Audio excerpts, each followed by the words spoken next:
people, I'm Austin McCullough. I'll be real, I never thought I'd get to this. I never thought I'd be that guy to say, welcome to my channel, but you know, welcome to my channel innit? I'm Austin McCullough, my woman in DYSLEXIA, founder of GQ Beach fashion brand, Borntostandoutldn, and also reading with Austin, which is my own book club, and also the Gen Z club with Denzel and Poker Bank, which I love to as well. But today's video is all about my journey and how I've been able to read 50 plus books here whilst being dyslexic. So let's start at my childhood. Young Austin, I was always like, people know I was always quite a vibrant kid. I always spoke fast, always, you know, very vibrant. You know, I was just always different. I always like looked at life uniquely. I always did my own thing. Like, some would say I was a class clown in school. I wasn't dumb, but I wasn't mad smart, I was like normal. But the reason I want to talk about this here is because I didn't get diagnosed with dyslexia until I was 19 years old. When I got diagnosed and I was trying to get into, I started to think back in my childhood and think about early signs and maybe were picked up, but the schools didn't really focus on. The first thing that I kind of thought about when I got diagnosed here was, when I was in year 7, I was part of this thing called handwriting club, and I used to hate handwriting club. So they said my handwriting was so bad they made a separate club within the school system for people with bad handwriting in it. There was no sign up for this one still. They said, Uche, Austin, you are going to handwriting club because your handwriting is atrocious. And I had this little book, and I had to like basically, you know them ones in school when you're a baby, you got to like draw each letter. So I had to do that, I had to draw these little letters. Anyone that's seen my handwriting today knows it hasn't improved, so I don't know if it worked or not. Then after I went there, I'll never forget this, I got a certificate. Oh, the way that my man and my boys used to badge me about this handwriting club. And I remember I got my certificate now, yeah. You saw the way I ripped that to shreds because I know I was in there. Throughout my kind of secondary school life, I used to always get put in this like, after school like homework club. Whenever, yeah, you have to stay behind after school, yeah, it's literally hell. I feel like now, yeah, if I was in school now giving attention, I would like mine to get it long after school, yeah.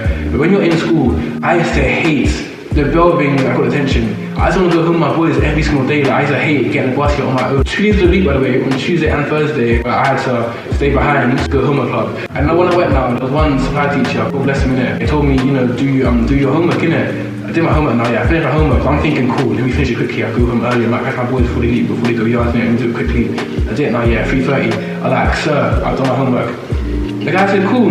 Now, what you're gonna do now, yeah, is you're gonna read to me till 4 o'clock. I said, there's no way. I just walked out still, I just left in it. And that place never saw me again. That was kind of my second example here of like, before I got diagnosed now, I got put in a weird kind of club here. And no one explained to me why I'm going to 2 after school club, the homework club here, for the people that struggle with English or the people that struggle with like learning. I still did all my exams under normal conditions. I did, you know, my GCSEs, I got decent grades, I got, I think I got 4 A's, 4 B's, 1 C. Like, so I did all my exams under normal conditions.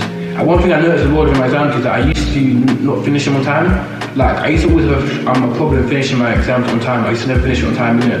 And I never really understood why. I just thought that, cool, I had to work quicker. These are all kind of things here that I was aware of, yeah, but I never in hell I thought, yeah, I would have had dyslexia, never. Like, I used to think dyslexia was usually where, like, as you might see as a kid, where the words are in the air, fly and screaming at each other in the air and they're moving around, like, I never would have thought, yeah, it would be like what I have in it. But cool, so fast forward now, yeah, throughout school I was always a bit unorganized, like, when I came to folders, I was unorganized. And I feel like because, I honestly think it's because of my personality now, yeah, because I wasn't shy, I was a very confident person. Teachers never looked at me and said, okay, cool, this guy could be suffering from some sort of learning disability. They never thought that because of how confident I was. Whereas if I, you know, came from an angle of like, I need help, I feel like I would have had a lot more sympathy regarding teachers. A lot of them were very unfair to me throughout school. And a lot of them, I feel like it's a wider issue with the education system as a whole, in the sense that education system don't look at people's they don't look at people as individuals, they look at people as a whole. And they kind of have this one size fits all approach where they will look at an individual and think, okay, cool, you're individual, what suits your needs? Okay, cool, you're a bit different, yeah, what suits your needs? They look at it as in the sense of, if he's doing it, why can't you do it? If he can do that exam and get A star, yeah, why can't you do the exact same exam, yeah, and get A star? Where in reality, different people have different methods of learning and different people have different ways of doing exams, and you can't just assess every single person here on the same kind of slate. It's like they don't look at the deeper layer of things. They don't look at, okay, cool, this person's struggling here, he's distracted in class here, maybe someone's going at home. For example, one time where there was one thing in school year where I had one teacher and she forced you to take the jacket off before you get to the class minute. And I used to always forget to take my jacket off, forget. Like, I don't intentionally forget to take it off, yeah, but I just forgot, like, you know, I'm going to school now, yeah, my memory's in the best year. So when I got to class now to school, I won't take it off. I'm not even malicious, I just forget. Actually, yeah, I got in so much trouble because I kept forgetting my jacket off. But one time, my teacher asked me for my diary because I forgot to take it off now, yeah, and she basically got angry with me and asked me for my diary to put attention in it. And but like, I kind of threw it, I didn't throw it at her, but I threw it like towards her, I was just so frustrated because like, fam, like, I'm not forgetting on purpose, I just forget. I was doing things here where I wasn't intentionally trying to do it, but I couldn't help it. I had an English teacher, And I used to always forget my English book, innit? And you know the ones at school, yeah, where if you forget your book now, teachers hate it when you forget your like book. I remember one time my teacher said to me, because she was a bit nice, well, like, you know, she was a lovely lady, it hit me, Austin, like, or Uche, you can't keep forgetting, you know, like, eventually I'm gonna have to tell you what to keep forgetting, innit? I think it's like the 4th day in a row that I forgot. And I was in the hallway into the classroom now, yeah. And then my boys, because all my boys were also there, just telling me, don't forget next week, innit? Like, please, don't forget next week or you'll be in big trouble. My boys were there telling me, Uche, Austin, did you remember your book? I said, oh my god, I forgot this book here for about the 5th week ago, yeah. You know what I did? I turned around, I went to the toilet, and I sat in the toilet the whole lesson, yeah. Well, now I'll avoid the lesson now, yeah. I'm gonna sign in now. Let me find a way to get signed in. I went to the matron that the welfare officer. I went to her and said, Miss, I've had diarrhea for the past 50 minutes, yeah. Can you please sign in, please? The lady said, what? You had diarrhea for 50 minutes? You're a liar, you were skiving, which basically means I was bunking.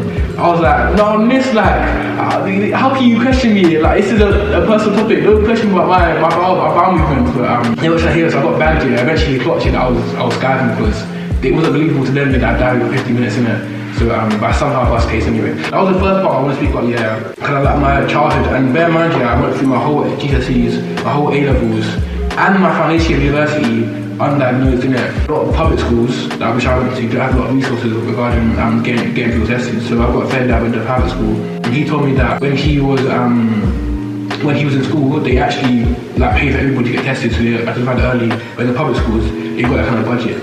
So I went through I did my exams under normal conditions, my GCSEs, A-levels, all under normal conditions. I still got to university. I actually got a diagnosis here to kind of give you guys background on that, yeah. A lot of people ask is, so after my foundation at university, I did alright in that year. I had these boys at university, I was in my friend's accommodation. And one thing you found with dyslexic people, yeah, mess up they're kind of less than the sound the same, yeah, they mess it up a little bit. So for example, I kept messing up my C and my S's. And then I generally kept messing up by accident.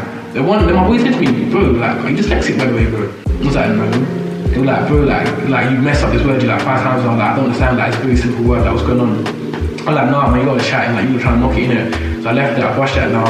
I remember I went home here that like a week later, and my friend here, he drinks beer. By the way, I'm shouting my boys on and said, pick up Latif, man, my guy, that's like, I know what she's thinking, aye, my brother. I'm like, he left beer too. So the guy left it, I think we went out one night, yeah, he left it at my yard, didn't it? I really messaged him saying, bro, you left your beer at my house. For some reason, I forgot to spell beer. In that moment of time, I just couldn't spell it. I kept spelling bear, B-E-A-R, or I didn't know to spell beer, I had to Google it. And there was one time I was on the phone with a girl, I don't know the details of the phone call. I'm basically doing something here online, innit? Nothing too sexual, yeah, but basically we're doing some tests online now, yeah. She finished it way earlier than I finished it, innit? Like way earlier, because also I was reading it so many times to read it now.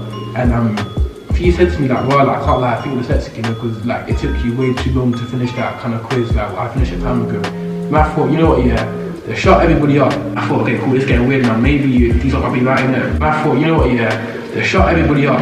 Let me go to the student support area in uni. So I went there and said, I can't lie, everybody's saying dyslexic, yeah, I don't think I am, but I want to test myself just to see whether I am or not, innit? Yeah, so they took me to this lady now, and what they do, they give you an initial test to see whether it's worth it, getting a proper, like, funded, proper, like, 3-hour test. I did a test like, yeah, thinking that, whatever.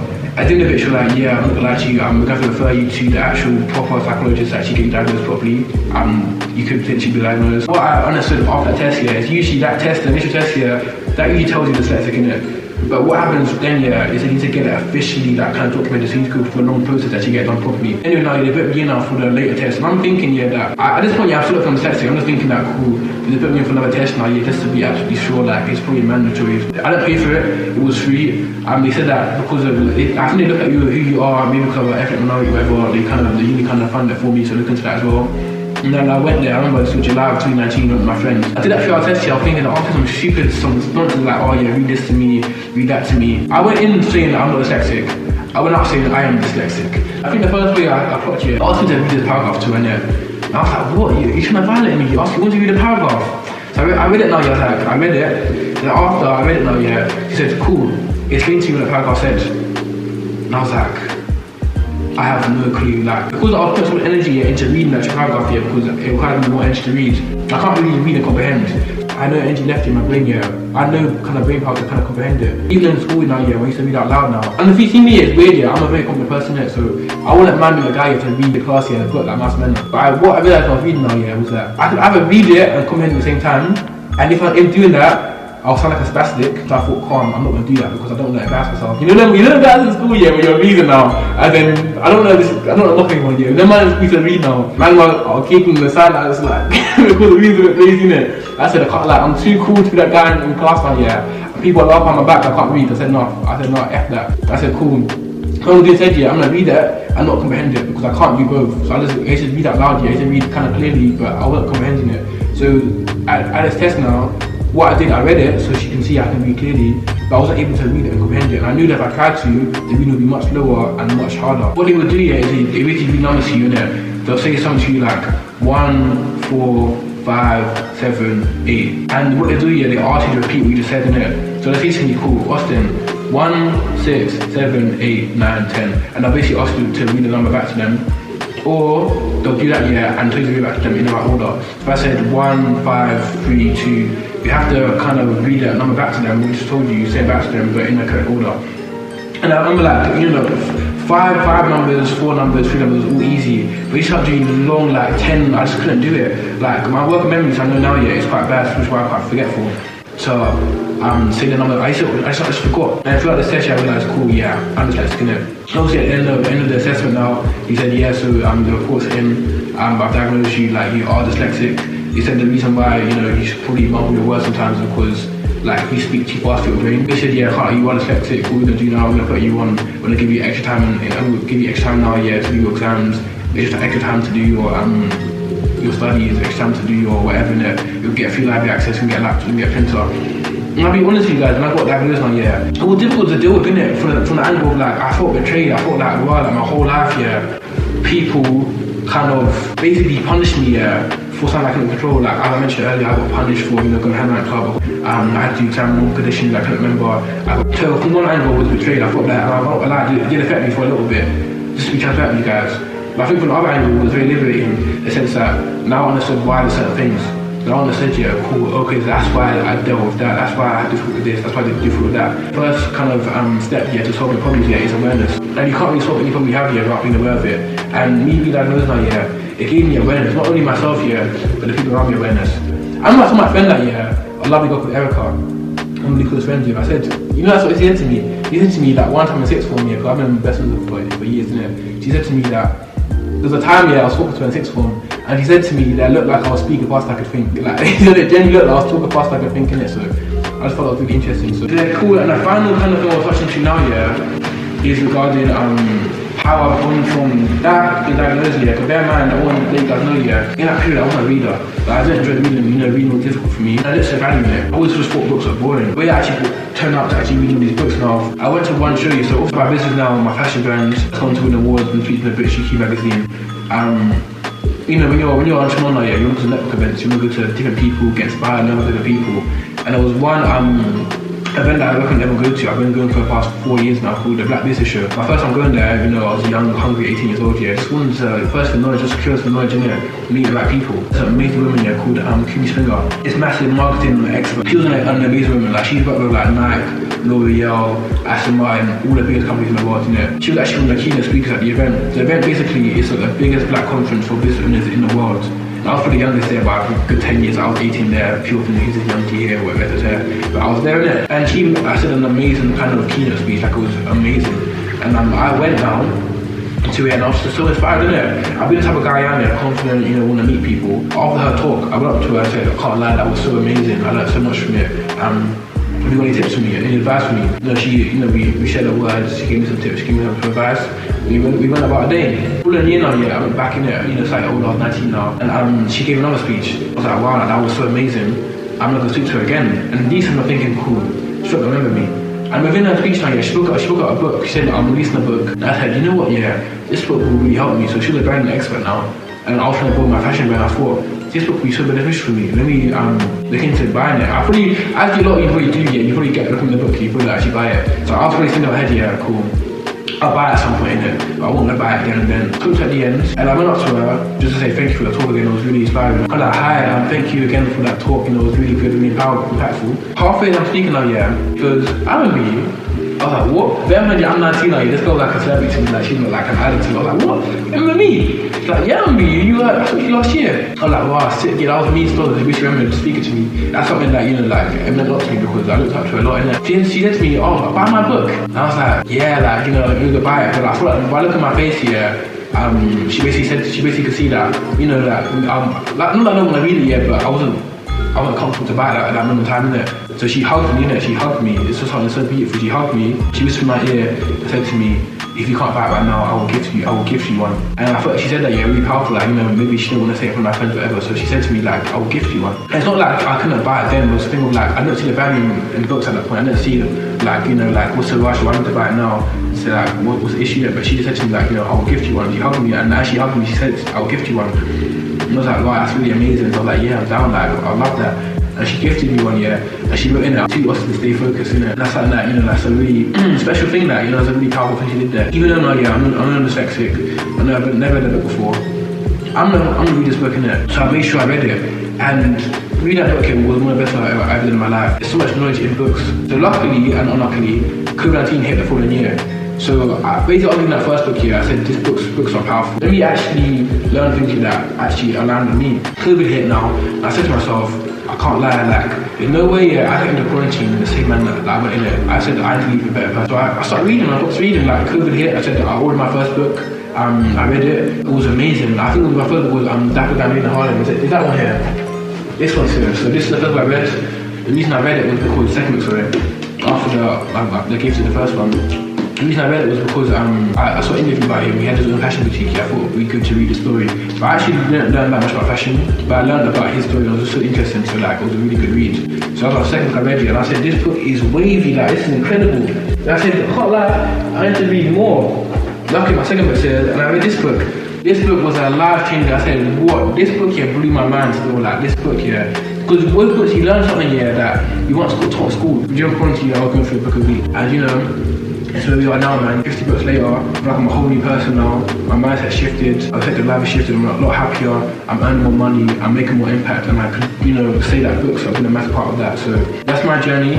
Thank you for listening. For those of you that want to get into reading, I'm my own book club where I send you guys one of the books that I personally read that I know will change your life. And I sent you guys in the post. You get added to a Discord chat with the other members. We read the book together, we share our thoughts. And in the month here, I've got a Zoom call to discuss the book as well. People that I've never read yet, like myself, like potentially you, I've joined that book club, and they've read a lot of books, and books have changed their life, and you've admitted that the books have changed their life, innit? So people go from not reading to loving reading, and if you feel like you could be the same, the book club is there, so I'll probably leave a link below. It is limited access, you can't join, so you might have to join a waiting list. Essentially, the first month is free, it's $49 a month, and within that you get a free book. You get a bookmark as well, and you get added to an amazing community. You get added to a Zoom call with me at the end of every single month. We basically go through the book together, you read it together, we unpack it. But if you are on a waiting list, you do get a book recommendation through email every single week as well. If you give me a chance, my book club, you know, I'll show you, you know, the ways in it. But yeah, so, you know, check out my book club, readingwithaustin.com, the link will be here, or just readingwithaustin.com, type that in the bio. You might have my book club, it kind of guarantees you to read books, so another layer to it is accountability. A lot of you might buy a book now, yeah, I might never finish it because you got enough to hold accountable. But in my book club now, yeah, you kind of have to read that book by the end of the month. If you are interested, readingwithaustin.com. So I'm not gonna be cliche, man, like, subscribe, and comment, man. I don't want to do that, man. I want to say, inspire and be inspired.